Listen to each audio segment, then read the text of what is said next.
Welcome to the AWS Cloud Administration. And coming to, let me introduce myself here. So I am A. Balachandar Kumar, and I'm a certified trainer. I'm a certified trainer and having 18 plus years of experience in the IT industry, right? So, right. So, and I am a freelancer consultant, and I'm a software trainer, right? And coming to my expertise here, like when it comes to the technologies, like AWS Cloud is one of my uh, technology, expert in technology, and Red Hat Ansible automation, and we have a Red Hat Linux, and I also train the different flavors of Linux such as Ubuntu, Oracle, SUSE, Linux, like this. And apart from that, I used to train even Unix and like Solaris, IBM AIX, and I also train our enterprise level tool called Veritas Suite. The Veritas Suite consists of two tools here. One is VXVM and another one is VCS, right? And apart from this, like I also provide job support and I also do certification assistance. So especially certification assistance for Red Hat Ansible automation and even for RHC SA. Okay. So then coming to AWS Cloud also, yeah, sure. I also provide assistance to the AWS Cloud and many other technologies. I do provide assistance, right? So this is all about, about myself. And I have trained more than 18K students, 18K plus students all over the globe, okay, for different technologies and different modes. Different modes means online, offline, corporate, okay, like this I have trained. So this is about me, right?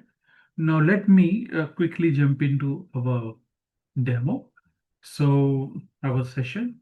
So this is all about my company here. So I'm running this company from last 16 years.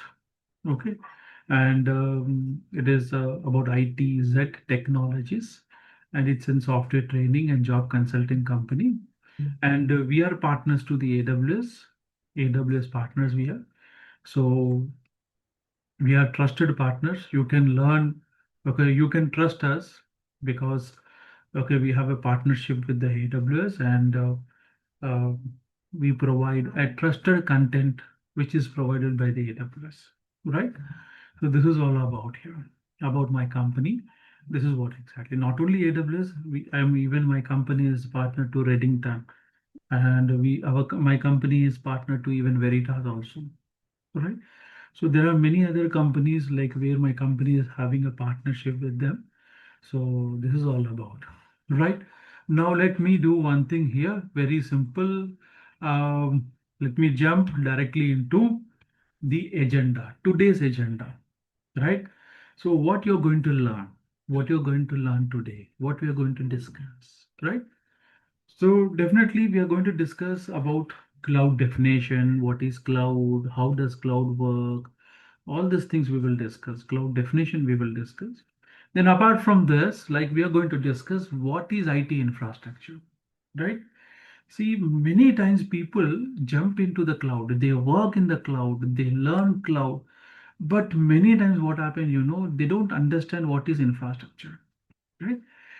So, like you'll ask me, why we need infrastructure? Because once you learn AWS Cloud, right, you are called as AWS Cloud Architecture, it is called.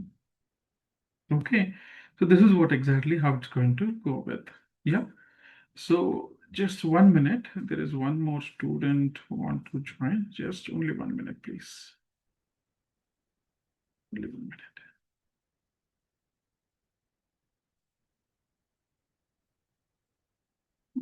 They have some issue with the meeting.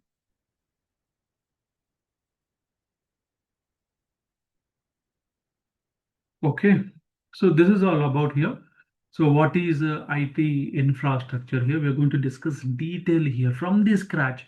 Now you might we will be discussing detail about it. Let me give you benefit of cloud computing. Then we will discuss cloud computing models, cloud computing models we are going to discuss. Then apart from this, we discuss about AWS history. Then we will discuss something AWS product overview. There's so many things. The agenda has so many things. Today and tomorrow, this is all the things we are going to discuss. Reason, availability zones. Maybe if you are not from the cloud, if you are a fresher, you might definitely have a lot of doubts here. What is AWS, reason, availability? Okay, what is cloud computing models, benefits of cloud computing? All these doubts you might have, but no problem. Just bear with me for another 40-45 minutes. I am going to clear all your questions here. Getting it? So this is very, very important thing that you need to understand, right? So let us quickly jump into our agenda here. The first thing we are going to discuss, what is cloud computing, right? So the definition for cloud computing is very simple here. A cloud computing is an on-demand delivery of compute power, right? So you should know one thing, on-demand delivery. What is mean by on demand? As your customer, as your client, as your manager, as you demand, we are just going to provide the resources. This is something called on demand delivery of compute power. So whenever I'm talking about compute power, you might have a question, what is compute power here? A compute power is nothing but CPU, memory. This is something called compute power. Are you understanding?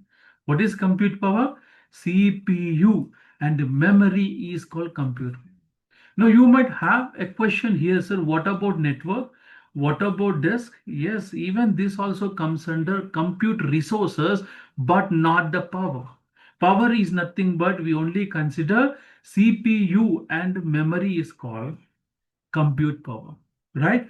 And actually, we never call it as a CPU. We call it what? vCPU. You might have a question here. What is vCPU, right? What is vCPU? Okay, so vCPU is nothing but virtual CPU. Are you getting it? And we have something called a memory, and you might have a network. Network is a different resources, and disk is also different resources, right? So this is what exactly. And apart from this, we also discuss something about database. So you'll ask me, what is database here? Very simple. Like whatever the data you're going to store, that is going to get into the database. That is nothing but you might take an example about Oracle database, SQL database, Postgres database. There are many types of databases that is available, right? And storage and applications and other IT resources through a cloud service platform via internet. And what you're going to do, pay as you go pricing, right? So you might have a question, what is this pay as you go? Pay as you go is nothing but, take an example. Today you have created a virtual machine and you're using this virtual machine just for 8 hours. Pay only for 8 hours, right? You might be creating a storage of 10 GB here. You only pay for 10 GB. For example, tomorrow you're going to store another 1 GB, it becomes 11 GB. Tomorrow you just pay for only 11 GB. This is what exactly. Getting it? Pay as you go pricing it is called. What it is called? Pay as you go pricing it is called. So remember, and there is one more important. Okay, fine, boss. We are going to access compute power, database, storage, application, and other IT resources. Okay, through a cloud computing platform, but without internet, it is not possible. What is that? Without internet, it is not possible. So make sure that you should have a good speed internet, right? And of course, when it comes to India, India has developed a lot. The internet speed is very good. Okay, so we have a 50 MB, 60 MB, 100 Mbps. Even we have more than that also. Getting it? So internet speed is really not a problem for people who are in India, not only in India, in US, UK, wherever you might be, right? So services via internet, and you need to go with pay as you go pricing. And remember, AWS will charge you, the pricing happens hourly basis. What is that? Hourly basis, the pricing will happen. Getting it? If you're not using more than an hour, the pricing will not happen. So this is what exactly how it's going to go with. I hope you're understanding, right? So this is very, very important definition for cloud, right? Now, good. Now let me go. Okay, I'm going to give you some more information. Whether you are running an application that shares photos to the millions of mobile users, or you are supporting a critical application for your business, cloud service platforms provide rapid access to the flexible and low cost resources, right? So this is what exactly.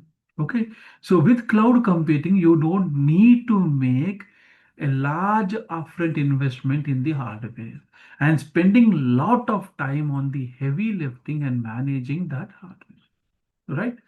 So this is what exactly. Now you might have a question here.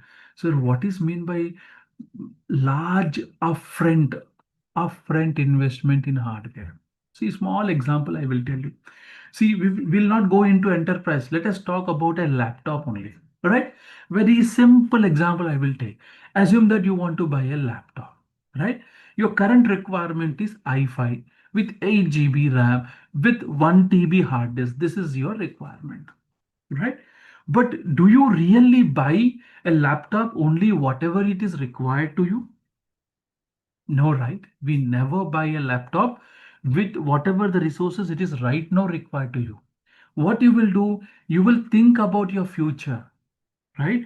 In future, you might be learning some application or tool, and you will think that okay, fine, or else you want to go for a gaming, and 8 GB RAM is really not sufficient. You will plan it for 16 GB or 32 GB. Getting it? You're just thinking your investment is not current scenario. You're investing on the laptop. You're investing to buy the laptop, you know, keeping your future requirements. Are you getting it? Now, okay, fine. Now, what you will do, you'll go to some stores, or you will just go to Amazon or some other site, and you will search with some configuration i3 with 32 GB of RAM with 2 TB storage. Like this, you will see, right? So now the cost of this particular laptop might be something called 1.2 lakh. Assume that 1.2 lakh, right? But really, I don't need this much high-end configuration right now. If I just invest 50 to 60K, I will get the configuration which are you getting it?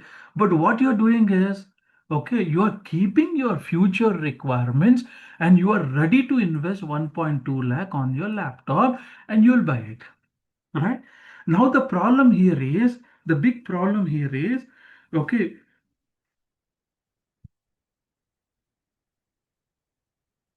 okay, the big problem here is very simple.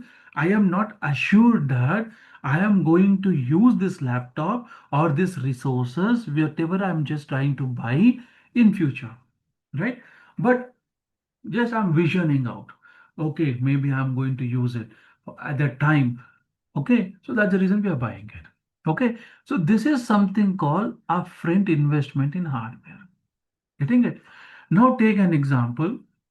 You have invested 1.2 lakh, and you have purchased a laptop with i5 with 32 GB RAM and 2 TB storage, all good, and you're happy, you're using it. But whenever you get into a task manager, if you observe how much resources it is consuming, it will show you only 30 to 40% of your resources are used. Another 60% of resources are idle. Are you getting it? 60% of resources are ideal, right? So this is what exactly happens, right? So if the 60% of resources are ideal, then you have to plan how to use that. Getting it? So this is the problem here. Okay. Okay. So the same thing happens in real time. Same thing happens in real time, right? Always the vendor, when they are buying the hardware, they never consider their current requirement. They always plan their future requirement and they will plan. Okay, are you getting it? So this is what exactly how you're going to go with, right? So that is the reason what the expert says why you are investing lot of money on your hardware. Okay, by thinking your future requirements. Because as you know that whatever the hardware that you buy today, that is going to become a less cost in future. Yes or no? Will it grow or will it depreciate? The cost of the hardware will depreciate in future. Why? Because the same model is not available in future. Some new model will come. The prices will go to the next level of this hardware, but this will come down. Yes or no? So this is what exactly happened. So that is the reason what experts say is don't invest lot of money on your hardware. Simple thing, try to use something called cloud. So if I use a cloud, you might have a question, really I'm going to benefit? Yes. What is your requirement today? You need a machine with 4 CPUs and with 32 GB RAM. You just pay for this. Maybe in future, somewhere around 66 months, we need 8 CPUs and 64 GB RAM. You pay after the 6 months for this. Are you saving a lot of money? Yes, we are saving a lot of money, right? So this is how you are going to save a lot of money. And remember, there is no heavy lifting and managing hardware. Why don't need any managing any hardware? Because it is all on the client side. It is on the vendor side. AWS takes all the headache to manage their hardware, manage the storage. Our job is put the request saying that boss, I need this many servers with this much configuration. Then use it. And whatever the hours you are trying to use, you pay for that. It's very simple, right? So this is what exactly how the cloud computing is going to work. Is it clear? I hope you're getting it right. Yes, someone from you, can you acknowledge me? Yes, boss. I hope you're getting it. You can also put a message just to acknowledge me. Right. Thank you. So now this is all about something called cloud computing, right? There are so many things about cloud computing we will discuss. Right now, this is a basic level definition. If someone asks you what is cloud computing is an on-demand delivery of compute power, database, storage, applications, and other IT resources via internet pay-as-you-go pricing. This is what you need to remember.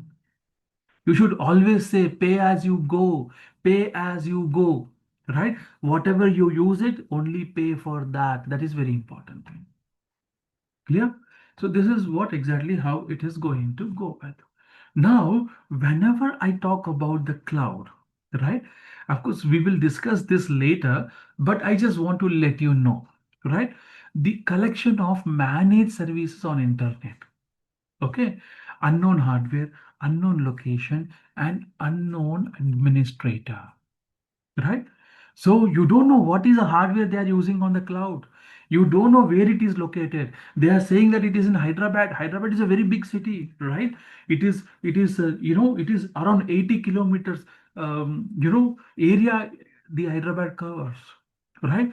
We don't know where it is located, and we don't know who is the administrator who is managing entire resources, entire data center, entire infrastructure. We don't know, but still we are happy. We trust the company. We connect the AWS management console and we try to create the resources and we try to use it.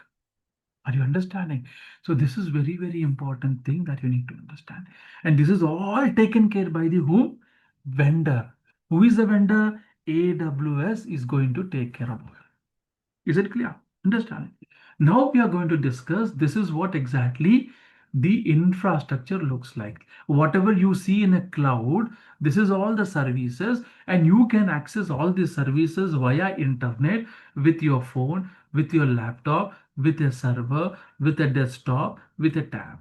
Anything you can use. It's up to you, right? So this is what flexibility, right? Now you will say that, boss, I don't have a laptop. No problem. If you have a tab, access it. You will say that I don't have a tab. You can access through the smartphone also. There's nothing to worry.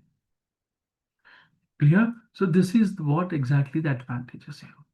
Okay, so you have so many applications here, application, platform, infrastructure. When I'm talking about infrastructure, compute, block storage, network comes under infrastructure. Platform means object storage, identity, runtime, queue, database, this comes under it.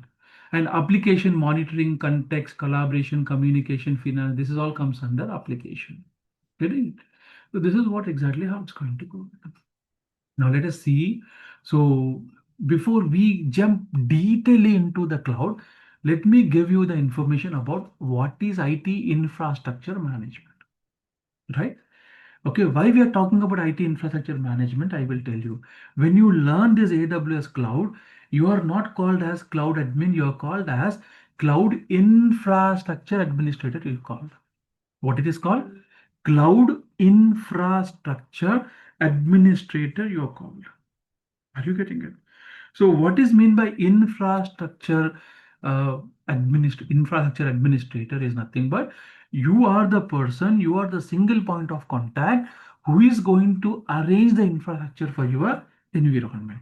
So you'll ask me what is infrastructure? It might be a hardware, it might be a software, it might be a network, it might be support, it might be storage, everything you're going to getting it.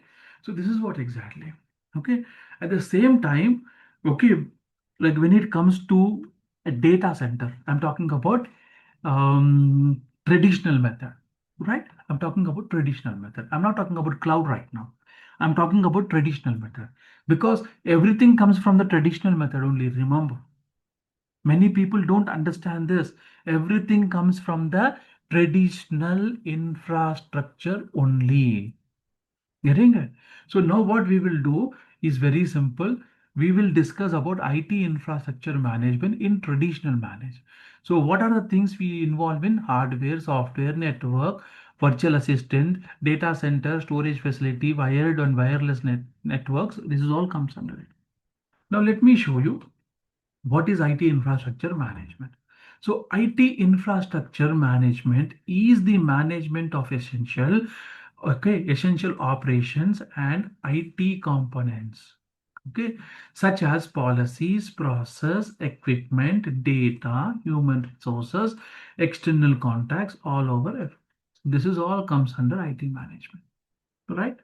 So now when I'm talking about IT management, IT infrastructure management, remember, okay, the IT infrastructure management sometimes divided into categories. What is the categories?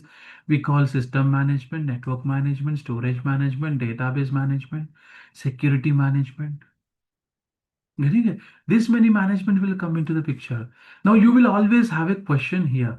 What is the question? Sir, why this many managements? Okay, I'll give you an example. See, when I started my career 18 years back, right? And I worked with a small company where we used to have only four machines. That is called four servers, right? In these four servers, two used to be Linux and two used to be Windows, right? And these two Windows servers used to provide a front-end application. And these two Linux servers, one server used to be a database server and another server used to be a backup server. Getting it? How many machines I used to have? Four machines I used to have. Okay. And we used to work, and totally three people we used to work, and we used to work 24 by 7 environment. Right? And we used to have a shifts. Okay. Every shift is somewhere 9 hour shift. It used to be 9 to 10 hours. And we used to have a patching between it. Okay, so you'll ask me what is patching here. Take an example. I used to go in the morning 8 a.m. IST. Okay, somewhere who joins the night shift, he used to work up to 10 a.m. Right? I used to join 8 a.m. and I used to take care everything what happened in the night, right? This is called patching, right? So now what happens is, as we were four people and I used to manage everything, boss. I know what is the configuration, how many users are there, when the machine is rebooted, when the machine is backed up, what is the securities is enabled, everything I know, in and out of the machine I know it. all the four machines, because at that time it was a very small environment. It is easy for me to remember everything. Getting it? But do you think that the current environments are the same? No. You will see thousands of machines. You will see lakhs of machines. Are you getting it? Or you will see, if I want to tell you, millions of machines in the data centers. Are you getting it? So when we have a millions of machines, lakhs of machines, is it easy for you to manage? Is it easy for you to remember everything? Is it easy for you to work on everything? That is called system management, network management, storage management, database management, security management. Do you think it is easy? Really, no, it is very tough. That is the reason they have categorized, into something called system management, network management, storage management, database management, security management. I think that this is what exactly. Okay, the person who is going to work with network, he only handles the task related to the network only. Getting it? The people who works for storage, their job is to take care only about the storage, right? There might be whatever the storage. It might be a DAS storage, it might be a NAS, network attached storage, or it might be a SAN, storage area network, whatever the storage. They are going to take care the storage requirements for your entire department, for your entire company. Are you getting it? So this is what exactly it is divided. I hope you're understanding the infrastructure. Yes. So this is what exactly happens. Okay. I hope you understood, right? And whenever we talk about the infrastructure here, you should think about something called data center. You should think about something called what? Data center, right? Now you will ask me, sir, what is data center here? What is data center here? Right? So when I'm just talking about the data center here, okay, the place where we built the entire infrastructure, the place where we build the entire infrastructure. So you will have a question, what is infrastructure? It might be a server, it might be a storage, it might be a database, it might be securities, it might be application, web server, whatever it might be. This is all running. Even right now, when we are communicating, when we are communicating right now using a Zoom meeting, all our data through internet is going to this kind of data center only. From there, it has been processed and you are able to hear me. Or whenever you talk, the data comes to the data center via internet and it is delivered to me. Are you understanding? This is what exactly the data center in a sense. Understanding, right? So now this is all about data center. Now take an example. Let me give you some challenges. If you really want to build this kind of data center, traditional data center, what are the challenges you are going to face? What are the challenges you are going to face? You should know it, right? You should know what are the challenges that you are going to face in order to build this kind of data center, right? So very simple here. If you want to build this kind of data center, very simple. First thing, you need to have a dedicated space for housing and infrastructure. So if you need a dedicated space, what you need to do? You have to go somewhere near to high tech city or Bangalore IT park, somewhere else, and you will ask them like, I need 1,000 SFT, 2,000 SFT, okay, with so and so space, with so and so requirement. This is what exactly. Then is the dedicated space, will we get it for free? No, right? You know that nowadays real estate cost is very high, right?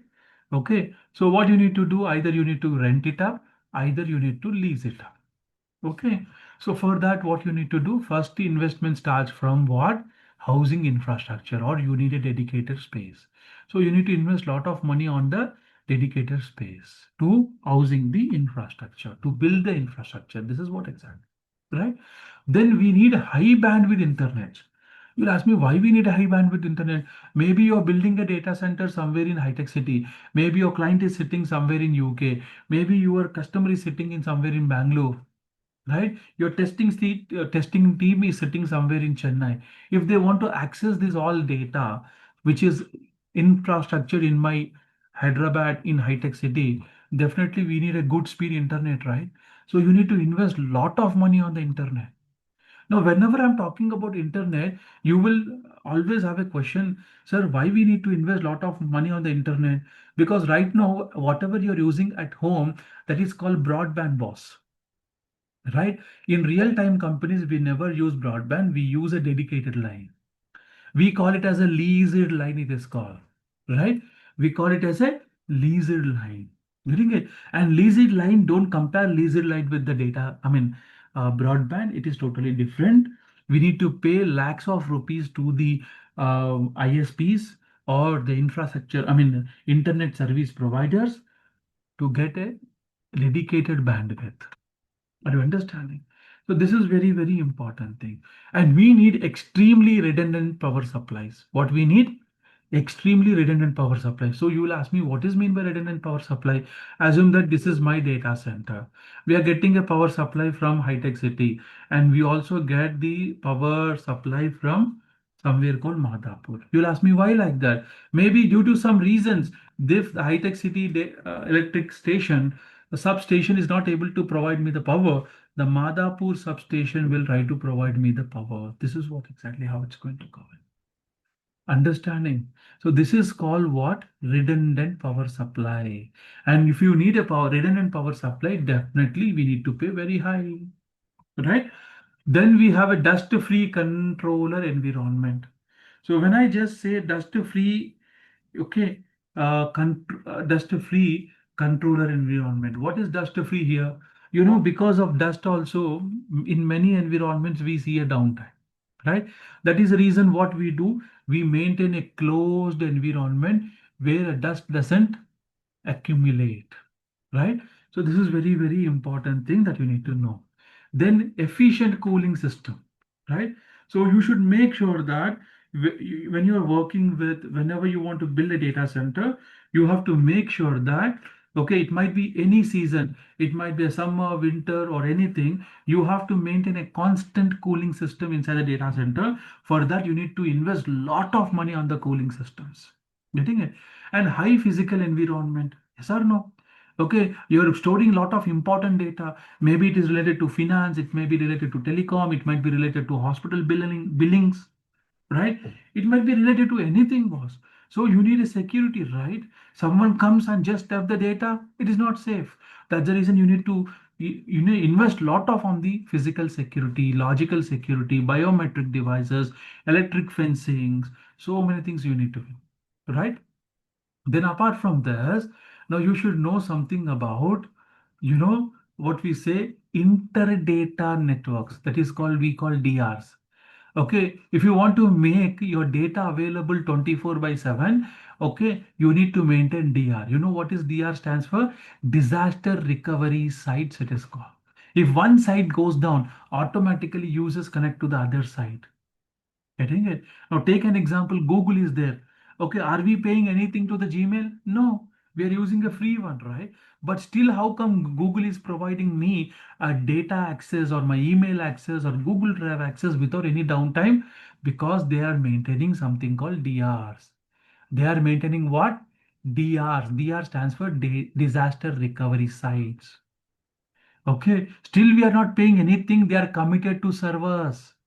Getting it? So this is what exactly. Okay. Then hardware replacement. You should talk to your hardware vendor saying that, boss, if any hardware goes down, you should provide me hardware replacement within minutes, within hours. For that, you need to buy a premium support from the hardware vendor like Dell, HP. Are you getting it? Okay, this is very important thing. And need more time and more expensive to build this IT infrastructure, right?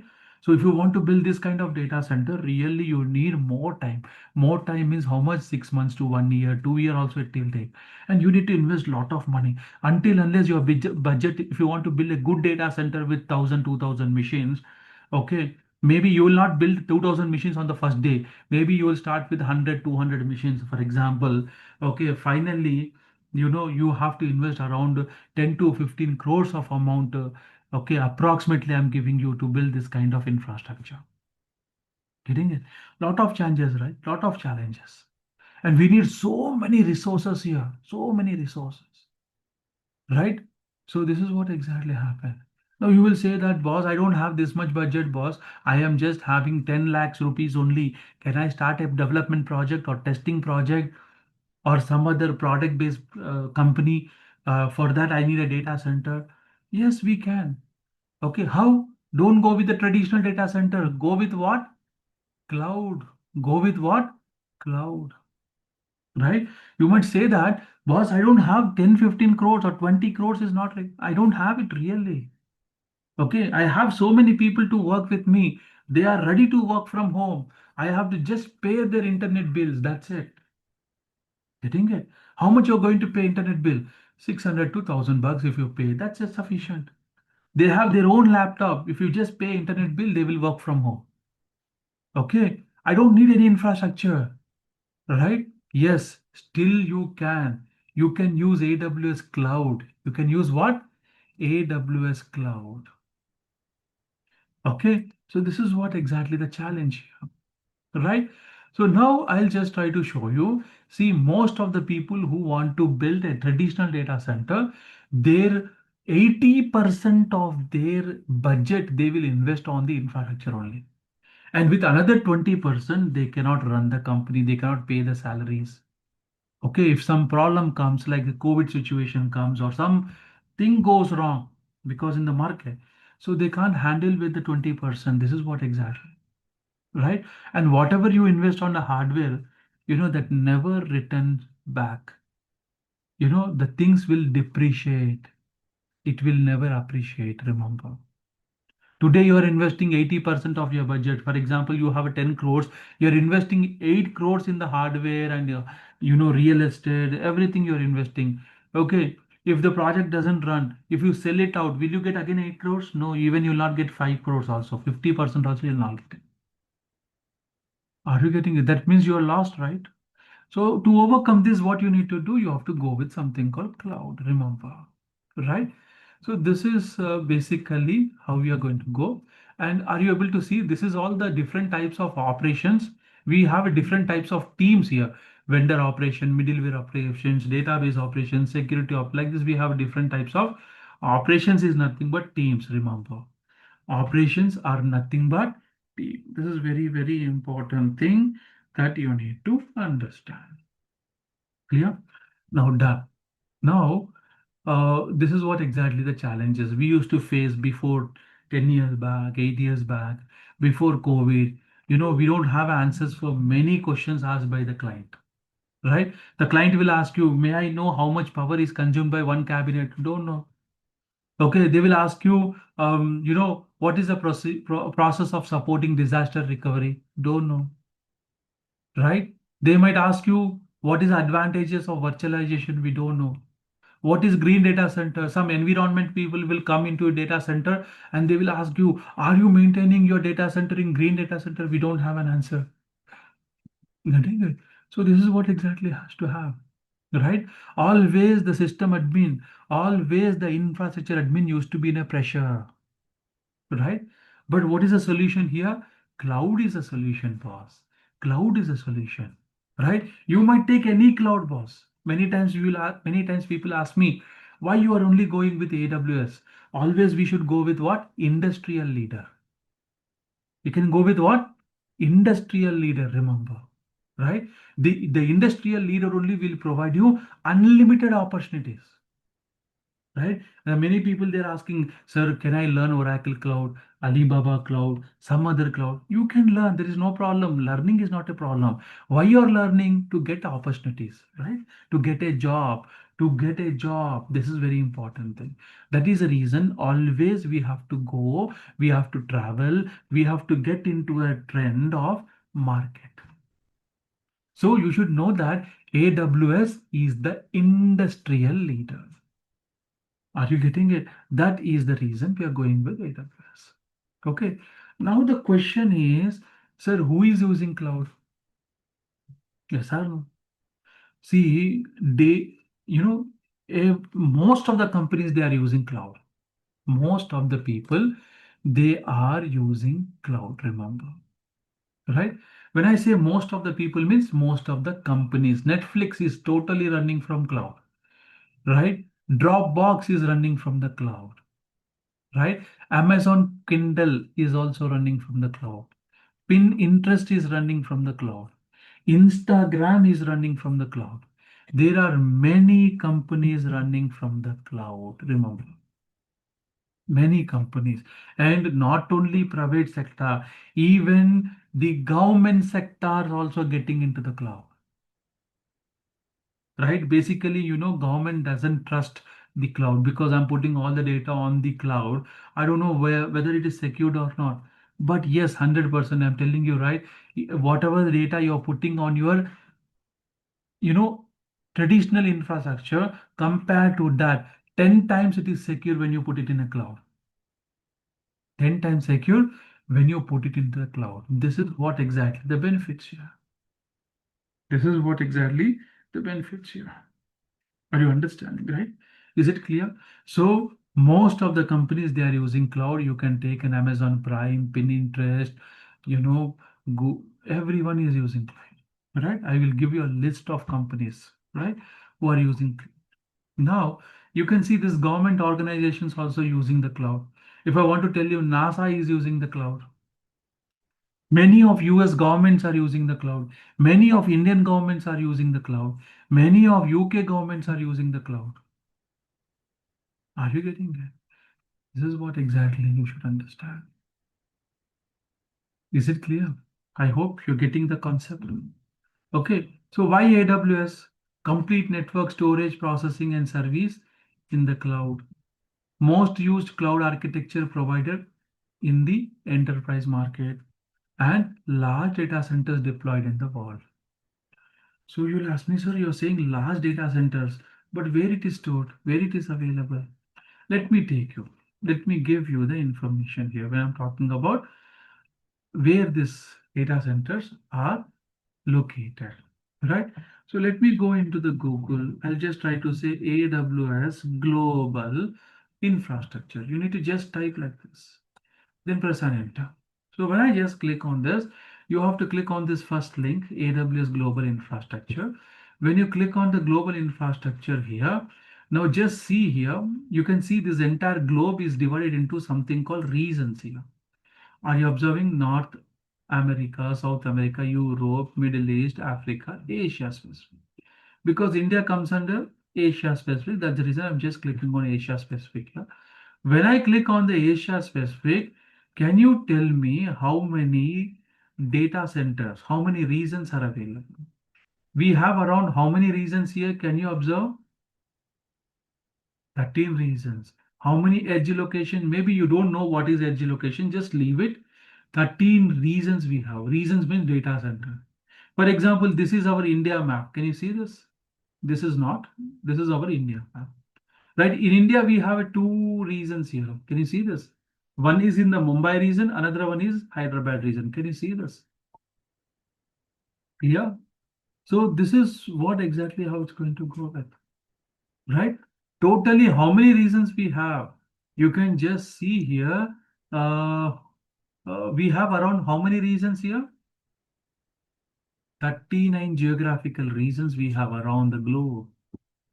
How many availability zones we have? 123 availability zones we have.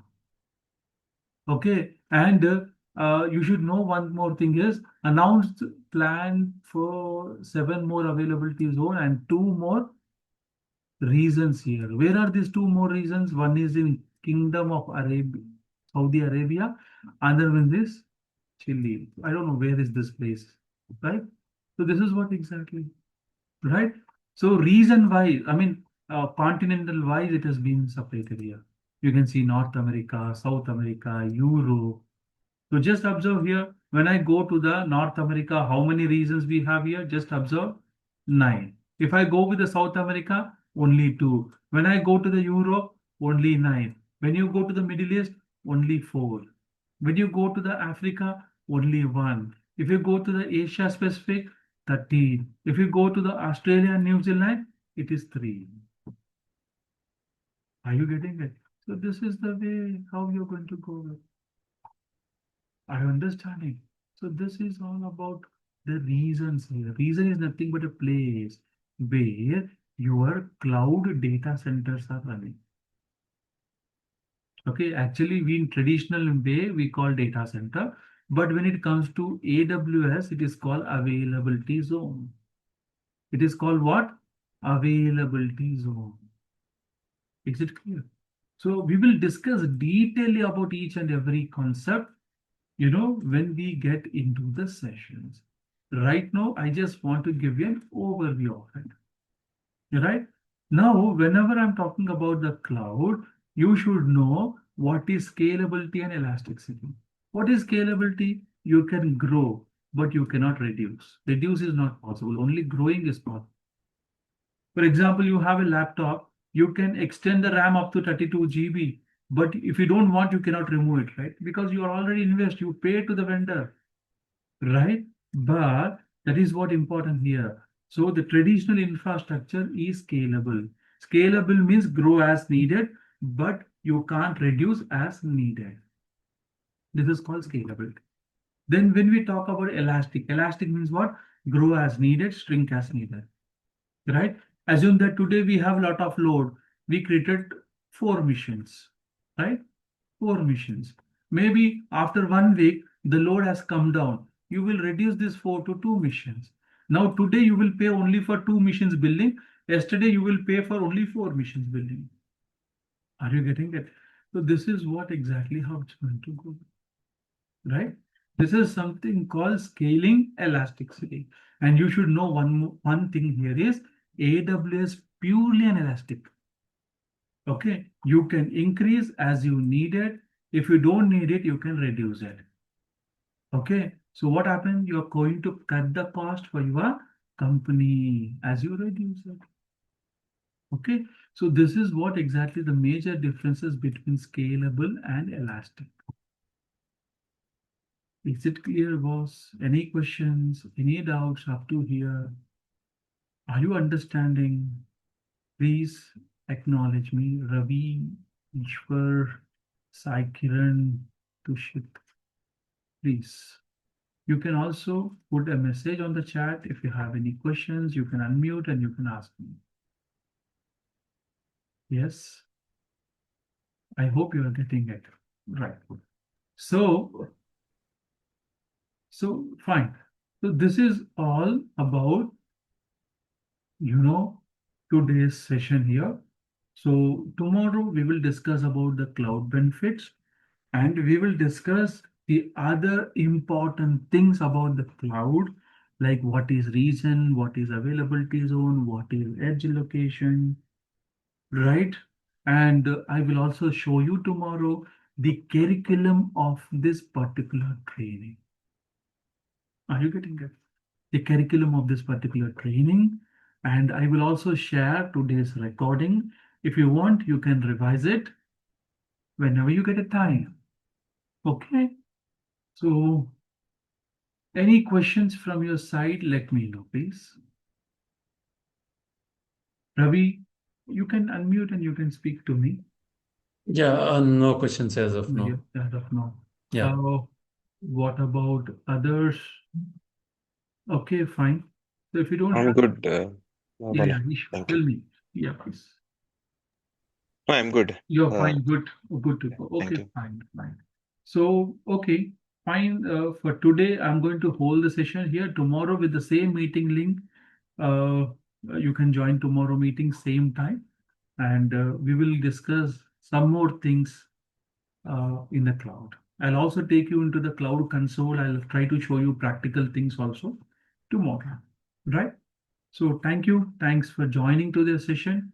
We will meet same time tomorrow with the same meeting link. Thank you very much. Good day. Good night. Thank you. Thank you.